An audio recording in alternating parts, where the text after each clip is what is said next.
आप सब में उपस्थित ईश्वर को प्रणाम करके आज मैं द्वितीय अध्याय का पाठ शुरू कर रहा हूँ।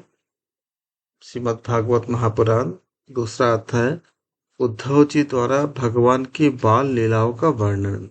श्री सुखदेव जी कहते हैं, जब विदुर जी ने परम भक्त उद्धव से इस प्रकार उनके प्रियतम कृष्ण से संबंध रखने वाली बातें पूछी, तब उन्हें अपने स्वामी का स्मरण हो आया और वे हृदय भर आने के कारण कुछ भी उत्तर न दे सके। जबकि ये 5 वर्ष के थे, तब बालकों की तरह खेल खेल में ही श्री कृष्ण की मूर्ति बनाकर उनकी सेवा पूजा में ऐसे तन्मय हो जाते थे कि कलेवे के लिए माता के बुलाने पर भी उसे छोड़कर नहीं जाना चाहते थे। अब तो दीर्घकाल से उन्हीं के सेवा में रहते रहते ये बूढ़े हो चले थे। अतः विदुर जी के पूछने से उन्हें अपने प्यारे प्रभु के चरण कमलों का स्मरण हो आया। उनका चित्त विरह से व्याकुल हो गया। फिर वे कैसे उत्तर दे सकते थे। उद्धव जी ने श्री कृष्ण के चरणाबिंद मकरंद सुधा से सरोवर होकर 2 घड़ी तक कुछ भी नहीं बोल सके। तीव्र भक्ति योग से उसमें डूबकर वे आनंद मग्न हो गए। उनके सारे शरीर में रोमांच हो आया तथा मूंदे हुए नेत्रों से प्रेम के आंसुओं की धारा बहने लगी। उद्धव जी को इस प्रकार प्रेम प्रवाह में डूबे हुए देखकर विदुर जी ने उन्हें कृतकृत्य माना। कुछ समय के बाद जब उद्धव जी भगवान के प्रेम धाम से उतरकर पुनः धीरे धीरे संसार में आए, तब अपने नेत्रों को पोंछकर भगवत लीलाओं का स्मरण हो आने से विस्मित हो विदुर जी से इस प्रकार कहने लगे। उद्धव जी बोले, विदुर जी, श्री कृष्ण रूप सूर्य के छिप जाने से हमारे घरों को काल रूप अजगर ने खा डाला है। वे श्रीहीन हो गए हैं। अब मैं उनकी क्या कुशल सुनाऊं। ओह, ये मनुष्य लोग बड़ा ही अभागा है। इसमें भी या जो भाग्यहीन है, क्योंकि कुछ ऐसे हम भाग्यहीन भी है जिन्होंने श्री कृष्ण के साथ रहते हुए भी हम उनको पहचान नहीं पाए। जिस तरह से अमृतमय चंद्रमा के समुद्र में रहते समय मछलियां उन्हें नहीं पहचान सकी थे, इसी तरह से हम में से कुछ लोग मन के भावों को ताड़ने वाले बड़े समझदार और भगवान के साथ एक ही स्थान में रहकर क्रीड़ा करने वाले वो सब थे। परंतु तब भी हम सब ने उनके समस्त विश्व के आश्रय सर्वांतर्यामी श्री कृष्ण को एक श्रेष्ठ व्यक्ति ही समझा। परंतु भगवान की माया से मोहित इन हम सब व्यक्तियों ने और इनके व्यर्थ का वैर ठानने वाले जो शिशुपाल इत्यादि के जो थे, इनके अवहेलना और निंदा सूचक वाक्य से भगवत प्राण अनुभव की बुद्धि भ्रम में नहीं पड़ती थी। जिन्होंने कभी तप नहीं किया, उन लोगों को भी इतने दिनों तक दर्शन देकर अब उनकी दर्शन लालसा को तृप्त किए बिना ही वे भगवान श्री कृष्ण ने त्रिभुवन मोहन श्री विग्रह को छिपाकर अंतर्ध्यान हो गए हैं और इस प्रकार उन्होंने मानो उनके नेत्रों को ही छीन लिए हैं।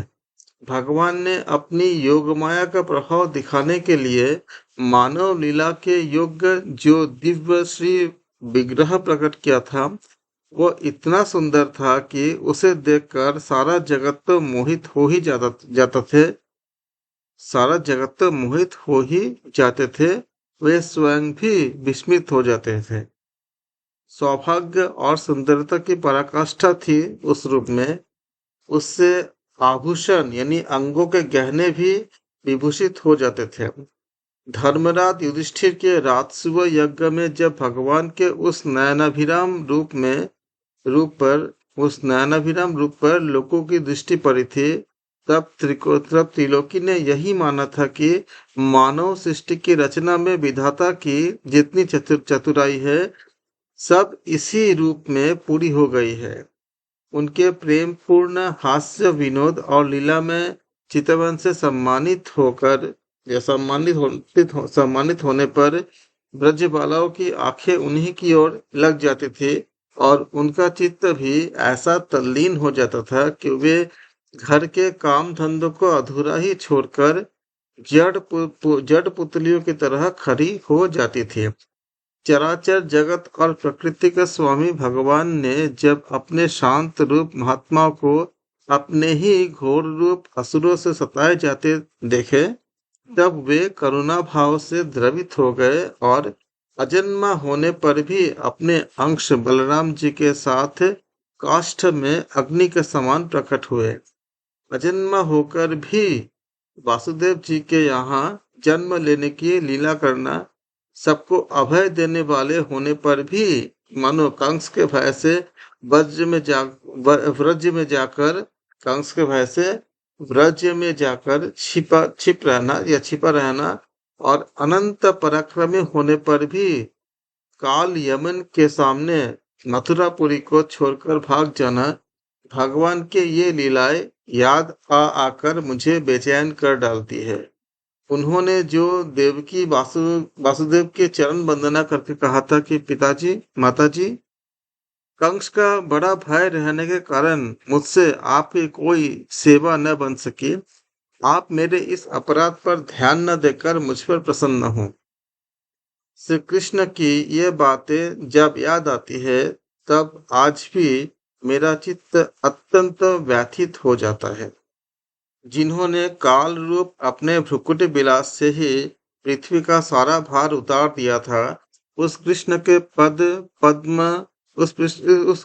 पाद पद्म पराग का सेवन करने वाला ऐसा कौन पुरुष है जो उसे भूल सके। आप लोगों ने राजसूय यज्ञ में प्रत्यक्ष ही देखा था कि श्री कृष्ण से द्वेष करने वाले शिशुपाल को वह सिद्धि मिल गई थी। इसके लिए बड़े बड़े योगी भली भांति योग साधना करके स्पृहा करते हैं। उनका विरह भला कौन सह सकता है।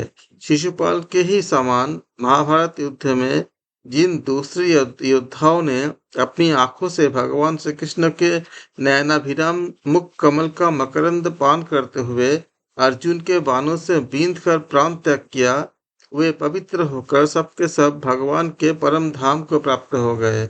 स्वयं भगवान श्री कृष्ण तीनों लोकों के अधीश्वर है। उनके समान भी कोई नहीं है, तो उनसे बढ़कर कौन होगा। वे अपने स्वतः सिद्ध ऐश्वर्य से ही सर्वदा पूर्ण काम है।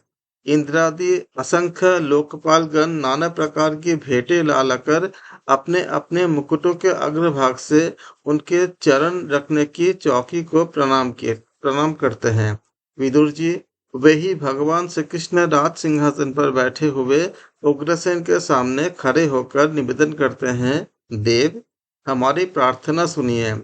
उनके इस सेवा भाव की याद आते ही हम जैसे सेवकों का चित्त अत्यंत व्यथित हो जाता है।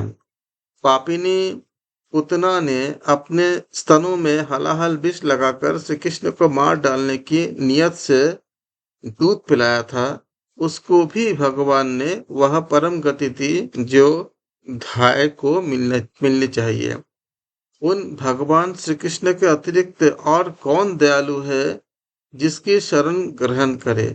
मैं असुरों को भी भगवान का भक्त समझता हूँ, क्योंकि बैर भाव जनित क्रोध के कारण उनका चित्त सदा श्री कृष्ण में लगा रहता था और उन्हें रणभूमि में सुदर्शन चक्रधारी भगवान को कंधे पर चढ़ाकर झपेटते हुए गरुड़ जी के दर्शन हुआ करते थे। ब्रह्मा जी की प्रार्थना से पृथ्वी का भार उतारकर उसे सुखी करने के लिए कंस के कारागार में वासुदेव देवकी यहाँ भगवान ने अवतार लिया था। वासुदेव देवकी के यहाँ भगवान ने अवतार लिया था। उस समय कंस के डर से पिता वसुदेव जी ने उन्हें नंद बाबा के ब्रज पहुंचा दिया था। वहां के बलराम जी के साथ 11 वर्ष तक इस प्रकार छिप कर रहे कि उनका प्रभाव ब्रज के बाहर किसी पर प्रकट नहीं हुआ। यमुना के उपवन में जिसके हरे भरे वृक्षों के कलरव करते हुए पक्षियों के झुंड रहते थे, भगवान श्री कृष्ण के भगवान श्री कृष्ण ने बछड़ों को चढ़ाते हुए ग्वाल बालों की मंडली के साथ विहार किया था। वे ब्रजवासियों की दृष्टि आकृष्ट करने के लिए अनेक बाल लीलाएं उन्हें दिखाते थे। कभी रोने से लगते थे, कभी हंसते और कभी सिंह शावक के समान मुग्ध दृष्टि से देखते।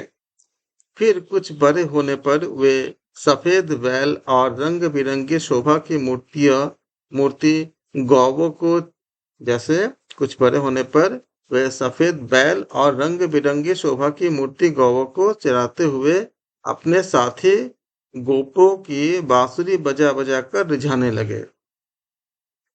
इसी समय जब कंस ने उन्हें मारने के लिए बहुत से मायावी और मनमाना रूप धारण करने वाले राक्षस को भेजे, तब उनको खेल ही खेल में भगवान ने मार डाला। जैसे बालक खिलौनों को तोड़ फोड़ कर डालता है, ठीक उसी प्रकार से कालिया नाग का दमन करके विष मिला हुआ जल पीने से मरे हुए ग्वाल बालों को और गौवों को जीवित कर उन्होंने कालिया दह का निर्दोष जल पीने की सुविधा कर दी है।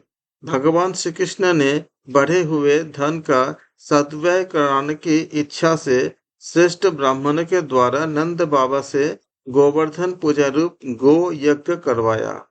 भद्र इससे अपना मानभंग होने के कारण जब इंद्र ने क्रोधित होकर व्रज का विनाश करने के लिए मूसलधार जल बरसाना प्रारंभ किया, तब भगवान ने करुणावश खेल ही खेल में छत्ते के समान गोवर्धन पर्वत को उठा लिया और अत्यंत घबराए हुए ब्रजवासियों की तथा उनके पशुओं की रक्षा की है। संध्या के समय जब सारे वृंदावन के जब संध्या हो गई थी, संध्या के समय जब सारे वृंदावन के शरद के चंद्रमा की चांदनी छिटक जाती, तब श्री कृष्ण उसका सम्मान करते हुए मधुर गान करते और गोपियों के मंडल की शोभा बढ़ाते हुए उनके साथ रास विहार करते। इस प्रकार द्वितीय अध्याय समाप्त हुए। कल के पाठ में तृतीय अध्याय में भगवान के अन्य लीला चरित्र का वर्णन करेंगे। आप सबके हृदय में स्थित परमात्मा को मैं प्रणाम करके आज के पाठ हम समाप्त करते हैं। आप सबका बहुत बहुत धन्यवाद। राधे राधे।